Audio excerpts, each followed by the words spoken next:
मैं सड़क पर जूते पॉलिश करता था। एक दिन एक अमीर औरत आई और कहने लगी कि मेरे पास नौकरी करोगे तो 50,000 महीने का दूंगी। मैं तुरंत मान गया और मालकिन के घर चला गया। घर इतना बड़ा था कि मैं देखकर हैरान रह गया, लेकिन हैरत इस बात की थी कि मालकिन अकेले रहती थी। लेकिन मालकिन ने मुझे घटिया काम करने को कहा। मैंने मना कर दिया और वापस जाने लगा। तो मालकिन कहने लगी, इस कमरे में तुम्हारे लिए एक गिफ्ट है, वे लेकर जाओ। मैं कमरे में गया तो मेरे होश उड़ गए। वहाँ तो मेरी सगी, मेरा नाम मोहित है। मैं बहुत ही ज़्यादा गरीब इंसान था। मेरे हाथ में ना कोई गुण था और ना ही मुझे पढ़ाया लिखाया गया था। मेरी एक बहन थी जिसका नाम पल्लवी था। वे बहुत ज़्यादा खूबसूरत थी। इस दुनिया में हम भाई बहन के अलावा हमारा कोई नहीं था। मम्मी पापा थे, लेकिन उनकी किस्मत खराब थी क्योंकि मेरी मम्मी पापा ने एक दूसरे के साथ बेवफाई की थी। पहले मेरे पापा ने बेवफाई की, फिर मम्मी ने उनसे बदला लेने के लिए बेवफाई कर डाली। तो एक दिन पापा ने उनकी जान ले ली और खुद को भी मार डाला। खुद तो वे दोनों मर गए और हमें दुनिया में जलील होने के लिए छोड़ दिया। हमारे कुछ रिश्तेदार थे, लेकिन वे हमारे बुरे वक्त पर भी हंसते थे, इसीलिए हम लोगों ने उनसे कभी मदद नहीं मांगी। मेरी बहन बहुत प्यारी थी। वे घर में ट्यूशन पढ़ाती थी और मैं जूते पॉलिश करता था। इससे हमारा घर चलता था। जब मेरी बहन ने कहा कि मैं घर पर जाकर पढ़ाऊंगी, तो मैं सोच में पड़ गया कि जवान लड़की बाहर जाएगी। मेरी बहन ने बीए किया हुआ था और उसने 8 क्लास के बच्चों को पढ़ाना शुरू कर दिया था। उसको घर जाकर पढ़ाने के वजह से महीने का 5,000 दे रहे थे। इतने पैसे तो मेरे भी नहीं बनते थे। सोचा कि किसी का घर होगा तो बहन घर में जाकर ही पढ़ाएगी, बाहर तो नहीं जाएगी। कोई ऐसी नौकरी तो नहीं कर रही है जिसमें किसी ऑफिस में बैठना पड़े। उन लोगों के बारे में भी हम जानते थे क्योंकि मेरी बहन की एक सहेली के वो रिश्तेदार लगते थे और उसकी सहेली बचपन से ही हमारे घर आती जाती थी। इसीलिए मैंने बहन को इजाज़त दी थी। वैसे भी मजबूरी थी। पल्लवी कहने लगी, वे अमीर लोग हैं, मुझे तैयार होकर जाना होगा। मुझे एक दो सूट बनवाने होंगे। मैंने कहीं से उधार लेकर अपनी बहन को 2-3 अच्छे सूट बनवा दिए और उसके बाद वे काम पर जाने लगी और मैं सड़क पर जूते पॉलिश करता था। इसी तरह 6-7 महीने गुजर गए। मेरी बड़ी बहन की सैलरी उन्होंने 2,000 बढ़ा दी थी।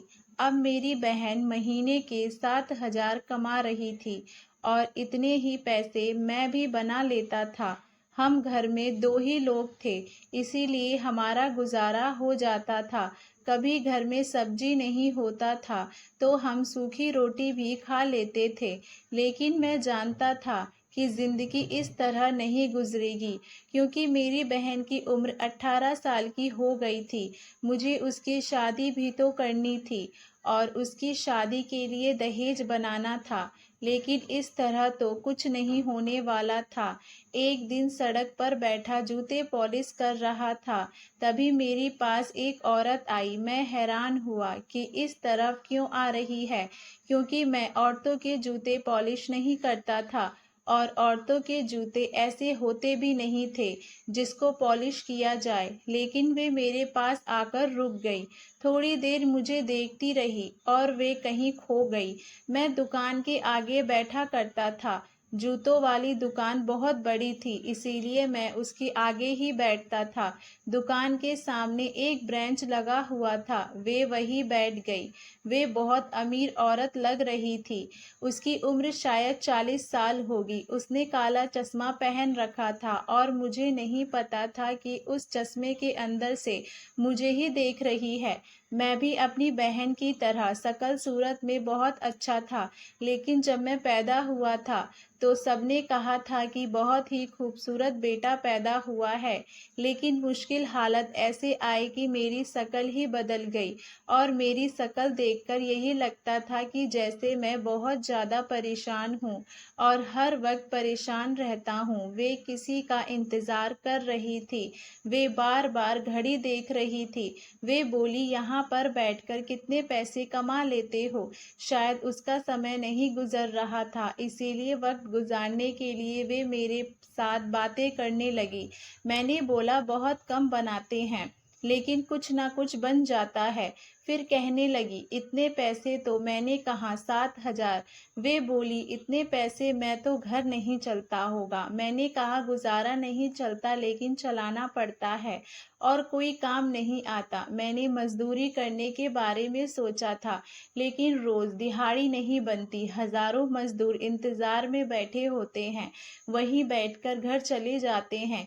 उसने कहा कि अच्छा, अगर तुम मजबूर हो तो मैं तुम्हें काम देती हूँ, मेरे घर चलोगे, मेरे घर में काम करोगे? तो मैंने कहा कि मैंने कभी किसी के घर में काम नहीं किया है, मुझे तो कुछ मालूम भी नहीं है। उसने कहा, कुछ जानने की ज़रूरत नहीं है, इतना कोई खास काम नहीं है, लेकिन सैलरी बहुत अच्छी होगी। मैंने कहा, कितनी सैलरी होगी?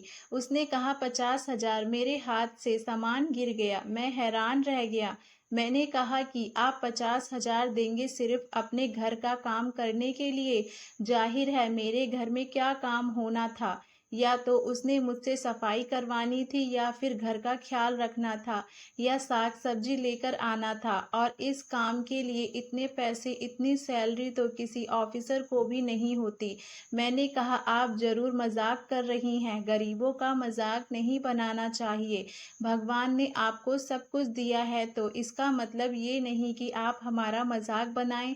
वे बोली, मैं तुम्हारा मजाक नहीं बना रही हूँ, मैं सच में तुम्हें 50,000 महीना दूंगी, इसीलिए ज़्यादा दे रही हूँ ताकि तुम्हें कोई फ़ायदा भी हो। मैं तुमसे काम कम करवाऊंगी, सैलरी ज़्यादा दूंगी, ताकि तुम्हारे लिए भी आसानी हो जाएगी। मेरी तरफ से कुछ दान हो जाएगी, ताकि हमारे मरने के बाद आसानी हो जाए। क्योंकि हम अमीर लोग, हमारी दुनिया तो संवर जाती है, लेकिन हम मरने के बारे में नहीं सोचते, इसीलिए थोड़ा काम के पैसे ज़्यादा मिलेगा। मुझे भी दिल को सुकून मिल जाएगा कि मैं कोई अच्छा काम कर रही हूँ, और तुम्हारा काम भी हो जाएगा। बात तो वैसे भी उनकी सही थी, सबको दान देना होता है। अगर कोई ये पैसे मुझे सैलरी की सूरत में दे रही है तो और अच्छी बात है, क्योंकि मेरी बेइज्जती नहीं होगी कि मुझे दान दिया जा रहा है, और उनका दान भी हो जाता और मेरा घर भी चल जाता। क्योंकि अगर उसने 7 से 10,000 पर रखती तो मुझे कोई फायदा नहीं होता, लेकिन 50,000 से तो मेरी काफ़ी सारी काम निकल सकते थे। मैंने उसका बहुत धन्यवाद किया। उसने कहा कि मेरा नाम संध्या है, तुम्हें अभी मेरे साथ चलना होगा, मैं तुम्हें काम समझा दूंगी, तुम कल से काम पर आ जाना। मैंने कहा, ठीक है। मैं बहुत ज़्यादा खुश हो गया, मैंने भगवान का धन्यवाद किया। सच कहूँ तो मुझे यकीन नहीं हो रहा था, मुझे ऐसा लगता था जैसे कोई सपना देख रहा हूँ। अभी कहीं से शोर की आवाज़ आएगी तो मैं जाग जाऊंगा। मुझे मालकिन ने कहा कि तुम पहली सैलरी एडवांस ले सकते हो, मुझे कोई दिक्कत नहीं है, मैं तुम पर भरोसा करती हूँ। मालकिन मुझे अपने साथ गाड़ी में लेकर घर ले गईं। उनकी गाड़ी बहुत बड़ी थी, जिसमें पीछे भी बैठने की जगह थी, जो खुली हुई थी। मैं गाड़ी के पीछे सीट पर बैठ गया और उनके घर चला गया। उनका घर देखकर मैं हैरान रह गया, बहुत बड़ा घर था। अगर मुझे इस घर की सफाई करनी थी तो फिर 50,000 ही लगने थे।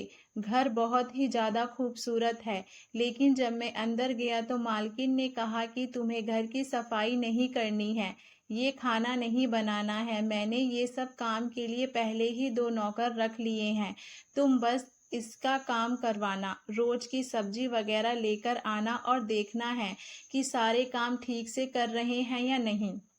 आज से हमारे घर में तुम देखभाल का काम करोगे।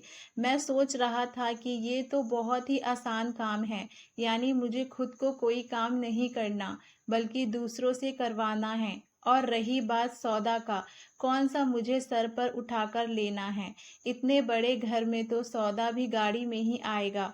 मैं दिल में सोचने लगा कि मालकिन से कहता हूँ कि फिर तो आप बहुत ज़्यादा पैसे दे रही हैं। फिर मैं भी थोड़ा सा खुदगर्ज हो गया कि जब वे खुद पैसे दे रही हैं और उनको कोई दिक्कत नहीं है, तो मुझे इतना सोचने की क्या ज़रूरत है। मालकिन ने कहा कि कल से तुम नौकरी पर आ सकते हो और तुम रात को यहाँ पर रहना चाहो तो भी मुझे कोई परेशानी नहीं है। मैंने कहा कि मैं इसके बारे में आपको सोच कर बताऊंगा और कल नौकरी पर आ जाऊंगा। मालकिन ने मुझे कहा कि कल को थोड़ा साफ सुथरा होकर आना, क्योंकि अब तुम कोई जूते पॉलिश करने वाले नहीं हो, बल्कि एक बहुत बड़े घर के इंचार्ज हो।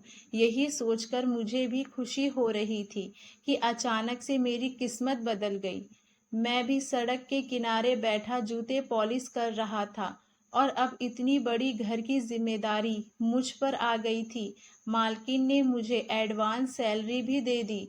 मैंने सोचा सबसे पहले ये खबर अपनी बहन को सुनाऊंगा, लेकिन मैंने सोचा मैं उसको ये बात बिल्कुल भी नहीं बताऊंगा कि मुझे इतनी बड़ी नौकरी मिल गई है, क्योंकि मैं सारे पैसे को जमा करूंगा। अगर मैंने उसको बताया कि मुझे इतने सारे पैसे मिल रहे हैं, तो फिर हम लोग इन पैसों को खर्च करना शुरू कर देंगे। मैंने सोच लिया था कि मैं 6-7 महीने तक पैसे जमा करके फिर जब उसका सामान बनाऊंगा और उसके लिए कोई अच्छा सा रिश्ता तलाश कर लूंगा, तब उसको बताऊंगा तो वे बहुत ज़्यादा खुश होगी। वैसे भी हमारी खानदान में लड़कियों की शादी जल्दी करवा दी जाती है। मेरी बहन 18 साल की हो गई थी और इस हिसाब से उसकी उम्र निकलती जा रही थी, क्योंकि मेरी मम्मी की शादी तो सिर्फ 16 साल में हुई थी। और शादी कैसे होती, इसके पास पैसे नहीं हैं। हमारे खानदान में लोग तो किसी काम के नहीं थे, लेकिन बात करने में सबसे आगे थे। वे कहते हैं ये अपनी बहन को बूढ़ा करके छोड़ेगा, बेचारा शादी कैसे करेगा। अब मैं सबका मुंह बंद करवाना चाहता था और सबको अचानक ही ये बात पता लगनी चाहिए थी कि मैंने अपने बहन के लिए बड़े ही शानदार सामान बनाए हैं। इसीलिए मैंने अपनी बहन को ये बात नहीं बताई। पर शाम को मेरी बहन ने कहा कि आज बड़े खुश लग रहे हो। मैंने कहा हाँ, आज मेरे पास बहुत ज़्यादा काम आया था, भीड़ ज़्यादा थी। दिवाली करीब है ना, इसीलिए उसने कोई बात नहीं की।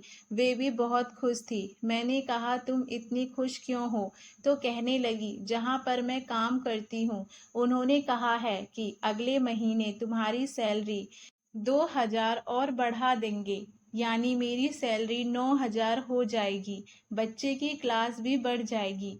थोड़ी ज़्यादा मेहनत करनी पड़ेगी। मैंने कहा कि मेहनत तो करनी पड़ती है, तभी जाकर कुछ मिलता है। मेरी बहन ने खाना बनाया, हम लोग खाना वगैरह खाकर सो गए।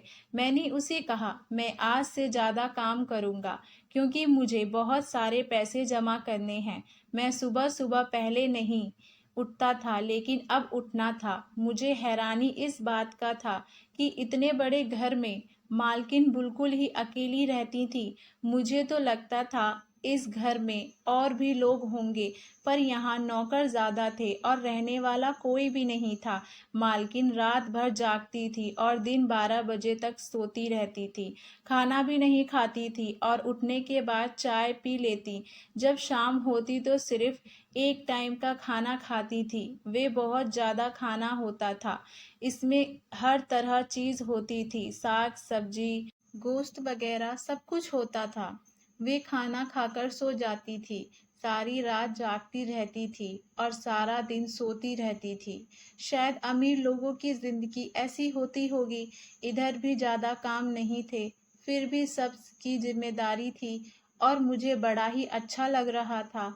एक दिन मैं सब्जी लेने गया तो मुझे जो खर्चा दिया गया था उसमें से 2,000 बचे थे। मैंने मालकिन को वापस करना चाहा तो उन्होंने कहा कि रख लो, तुमने कमाए हैं, क्योंकि इससे पहले जो नौकर सौदा खरीदने जाते थे वे तो इतने पैसों में बहुत कम सामान लाते थे।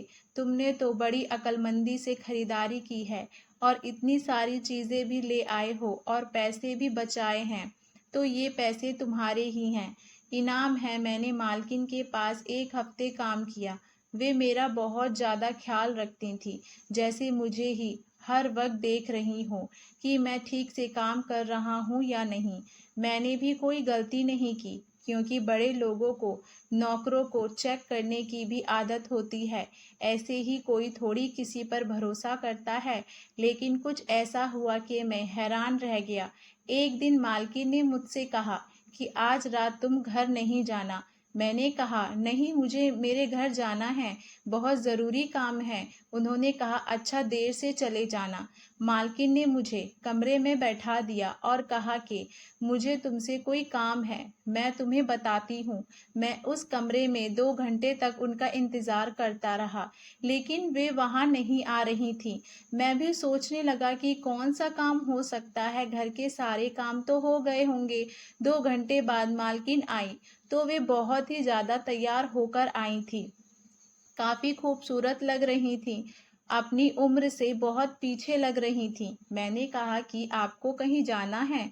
नौकर छुट्टी पर गया था, मुझे लगा इसीलिए तैयार हुई हैं। उनको कहीं जाना है और नौकर छुट्टी पर गया था तो मैं उनको छोड़ देता। मुझे गाड़ी चलानी आती थी, लेकिन वे मेरे पास आकर बैठ गईं। अचानक से मालकिन मेरा हाथ पकड़ लिया। मैंने कहा कि आप क्या कर रही हैं? वो कहने लगी कि बस करो, आजकल कोई भी इतना मासूम नहीं होता है। मैंने तुम्हें नौकरी पर किस लिए रखा था? तुम्हें इतने भी मासूम नहीं हो। मैंने तुम्हें यहाँ पर रुकने को कहा है, सारे नौकरों को छुट्टी दे दी है। मैं तैयार होकर आई हूँ, तो किस लिए आई हूँ? तुम्हें इतनी सी बात समझ में नहीं आ रही है? तुम कोई छोटे बच्चे तो नहीं, 20 साल के तुम्हारी उम्र हो गई है। मैं हैरान परेशान रह गया। मुझसे मालकिन ने कहा कि तुम्हारा क्या जाएगा, अभी मैं मिल रही हूँ, क्या तुम्हें इस बात की खुशी नहीं है? मैंने कहा नहीं मालकिन, नहीं, मैं ऐसा काम नहीं करता। मैंने वहाँ से जाने की कोशिश की, फिर उसने मेरा हाथ पकड़ लिया। मैंने उनको मना किया था। मैंने कहा कि आप मुझे गलत काम पर नहीं उतार सकती हैं, मैं ऐसा कभी भी नहीं करूँगा। मैं आपको अपनी मालकिन समझता हूँ, मेरे दिल में आपके लिए बहुत इज्जत है। मैंने आपको 2-4 बातें सुनाई और जैसे ही जाने लगा, मालकिन ने तालियां बजाना शुरू कर दी। मैंने पलटकर देखा था। उन्होंने कहा कि तुमने आज बहुत बड़ा इम्तहान पास कर लिया है। मैं हैरान रह गया। मैंने कहा कि कैसा इम्तहान? उन्होंने कहा कि मैं तुम्हारा इम्तहान ले रही थी, जो कि तुमने पास कर लिया है। अब मैं चाहती हूँ कि तुम मेरी एक जानने वाली लड़की से शादी कर लो, जिसको मैंने अपनी बेटी बनाया हुआ है और वे बैठक में बैठी है। जाओ, तुम जाकर उससे बात कर लो, समझो कि वे तुम्हारा इनाम है। मैं हैरान रह गया। मैंने कहा कि ये आप क्या कह रही हैं? मैं उससे शादी कैसे कर सकता हूँ? कहने लगी, क्यों नहीं कर सकते? क्या तुम्हें शादी नहीं करनी? मैं खामोश रहा। उन्होंने मुझे कहा कि जाओ, जाकर एक बार देख तो लो, वे बहुत ही खूबसूरत लड़की है और तुम बहुत अच्छे इंसान हो। तुमसे मिलकर बहुत खुशी हुई है। मुझे थोड़ा वक्त लगा खुद को संभालने में, फिर मैं वहाँ से चला गया। फिर मुझे खुद को संभालना पड़ा, क्योंकि सामने जो लड़की बैठी थी उसका मुंह दूसरी तरफ था। वे बहुत खूबसूरत लग रही थी, लंबे लंबे बाल भी थे और बहुत ही प्यारी थी। वे मेरी तरफ घूमी तो मेरी आंखें फटी की फटी रह गईं, क्योंकि वहां पर तो मेरी बहन थी। वे भी घबरा गई कि आप यहाँ पर क्या कर रही हैं। हम सब हैरान रह गए। फिर बाद में पता चला कि जब मेरी बहन किसी के घर पढ़ाने जाती थी, तो पास ही मालकिन का घर भी था। वे इसी मोहल्ले में पढ़ाती थी। उसकी उनके साथ काफ़ी दोस्ती थी, लेकिन जिसके बच्चों को पढ़ाती थी वे मालकिन की बहन के बच्चे थे। और मेरी बहन ने मालकिन को बताया था कि मेरी माँ और मेरे बाप ने बेवफाई की, एक दूसरे को धोखा दिया। मालकिन ने कहा कि मुझे भी मेरे पति ने धोखा दिया और बेवफाई की, इसीलिए उन्होंने कहा कि मैं तुम्हारे लिए लड़का तलाश करूंगी, और ऐसा लड़का जो बेवफा नहीं होगा। हम उसको पहले चेक करेंगे। अच्छी नौकरी दी, मुझे ज़्यादा सैलरी दी, मुझे साफ सुथरा रहने को कहा। मालकिन ने मुझे चेक किया था कि मैं ठीक निकलूं तो वे मेरी शादी के बारे में बात करें, लेकिन मालकिन को पता नहीं था कि वे मेरी बहन हैं। हम सब हैरान परेशान रह गए। हम एक दूसरे से नजरें चुराने लगे, काफी शर्मिंदा हो गए। मैंने अपनी बहन से कहा कि तुम यहाँ शादी लगवा रही थी और तुमने मुझे बताना जरूरी नहीं समझा। मेरी बहन ने कहा, आप यहाँ पर काम करते हैं, आपने मुझे क्यों नहीं बताया? तो मैंने कहा कि मैं तुम्हारे सामान के लिए पैसे जमा कर रहा था, तुम्हें गिफ्ट देना चाहता था। हम लोगों ने एक दूसरे पर गुस्सा निकाला। फिर मालकिन ने कहा कि मेरी गलती है, मुझे पूरी बात पूछनी चाहिए थी, बस इसी तरह मामले को रफा दफा कर दो। मेरी बहन रोने लगी। उसने कहा, जब मम्मी पापा ने एक दूसरे को धोखा दिया, फिर इसी तरह उनकी जान चली गई। इस दुनिया में किसी पर भी भरोसा नहीं किया जा सकता। मैंने अपनी बहन से कहा कि अगर किसी पर भरोसा नहीं किया जा सकता तो इसका मतलब ये तो नहीं कि इंसान चुपचाप ही कमरे में बैठ जाए। बाहर तो जाना पड़ेगा, भरोसा करना पड़ेगा। मैं तुम्हारे लिए बहुत अच्छा लड़का तलाश कर लूँगा, तुम्हें फिक्र करने की ज़रूरत नहीं है। मैंने अपनी बहन के लिए सामान बनाने के लिए पैसा जमा किया था, लेकिन मालकिन ने हर चीज़ बनवाने की जिम्मेदारी अपने सर पर ले ली। हमने अपनी बहन के लिए बहुत ही अच्छा लड़का तलाश किया और उसकी शादी कर दी। भगवान का धन्यवाद है कि आज वे अपने घर में खुश है। अभी भी मैं मालकिन के घर में काम करता हूँ और आजकल वे मेरे लिए भी कोई लड़की तलाश कर रही हैं। दुनिया में अच्छे लोग भी होते हैं। मेरी बहन की गलती यही थी कि उसने मुझे बताया नहीं, क्योंकि वे एक वहम का शिकार थी। उसे लगता था कि जैसे हमारे माँ बाप ने एक दूसरे से बेवफाई करके अपनी ज़िंदगी बर्बाद कर दी, और साथ साथ हमारी भी, क्योंकि हम बहुत छोटे थे, इसीलिए कल को अगर उसे भी कोई ऐसा इंसान मिल जाता तो उसके साथ बेवफाई करता, फिर बाद में उसकी जान भी ले लेता। उसको इसी बात का डर था, इसी वजह से उसने इस तरह की हरकत की, और मालकिन के साथ उसकी बहुत बनती थी, जिन्होंने उसकी मदद की। अब हम लोग इस बारे में बात नहीं करते हैं, इस मामले को भूल गए हैं। मेरी बहन अपने घर में खुश है और मैं भी अपनी ज़िंदगी गुजार रहा हूँ। धन्यवाद दोस्तों। आपको ये कहानी कैसी लगी हमें कमेंट बॉक्स में ज़रूर बताइएगा।